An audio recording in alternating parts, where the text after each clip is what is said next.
So hello everyone, इस video में बात करेंगे कि ब्रेकआउट स्टॉक को कैसे पहचानें। ठीक है, जो स्टॉक सबसे लंबा कंसोलिडेशन देते हैं वो सबसे बढ़िया स्टॉक होते हैं, वही स्टॉक होते हैं जो सबसे ज़्यादा प्रॉफिट देते हैं हमें।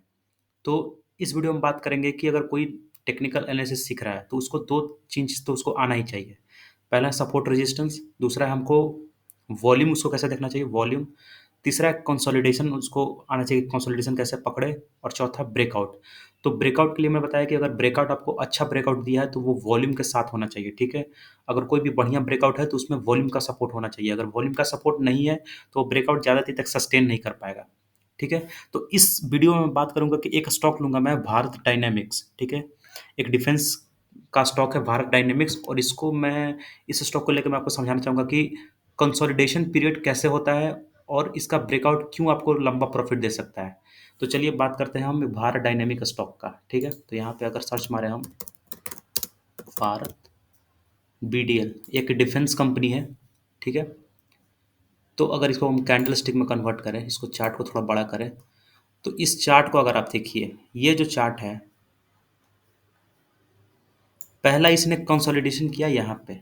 अगर पहला आप देखें तो पहला ही इसने जो कंसोलिडेशन किया वो यहाँ पे किया, ये जो कंसोलिडेशन फेज, ये, ठीक है, यहाँ से।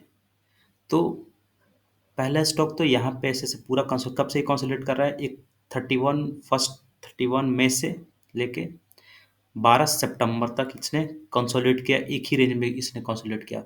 उसके बाद ये फिर नीचे का ये ब्रेकडाउन दिया। ठीक है, तो यहाँ पे ये नीचे का 1064 से ब्रेकडाउन दिया, टोटल कि 907 आया।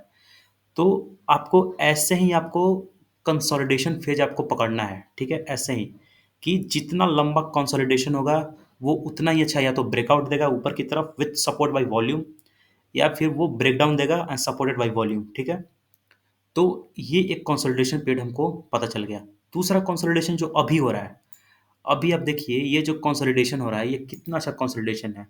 ठीक है, इसको अगर हम फिर से करें तो ये देखिए, ये जो स्टॉक है ये कितना अच्छा कंसोलिडेशन दे रहा है। ठीक है, ये यहाँ पे एक इसने ये यहाँ का ब्रेकआउट दिया पहले, तो इसने इस ये जो रेंज है, ठीक है, अगर हम इसका बात करें, इसने इस जो रेजिस्टेंस है, ठीक है, इसको यहाँ पे इसने ब्रेकआउट दिया 7 दिसंबर को, फिर इसने एक रैली दिया।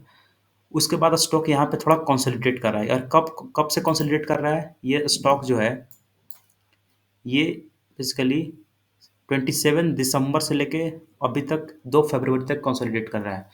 तो अगर ये स्टॉक ब्रेकआउट देता है तो एक अच्छा खासा हमको मूव मिल सकता है। ठीक है, देखिए आप यहाँ पे अगर देखिए ये जो स्टॉक है, अगर इसको हम हटाएं थोड़ा, ठीक है, ये अगर स्टॉक अगर इसका हम ऊपर वाला देखें, ये जो है, ठीक है, अगर ये 1842 को निकालता है, ब्रेकआउट देता है, बिकॉज क्योंकि ये बहुत एक दो तीन 2 महीने से ये कंसोलिडेट कर रहा है, एक ही लेवल पे कंसोलिडेट कर रहा है।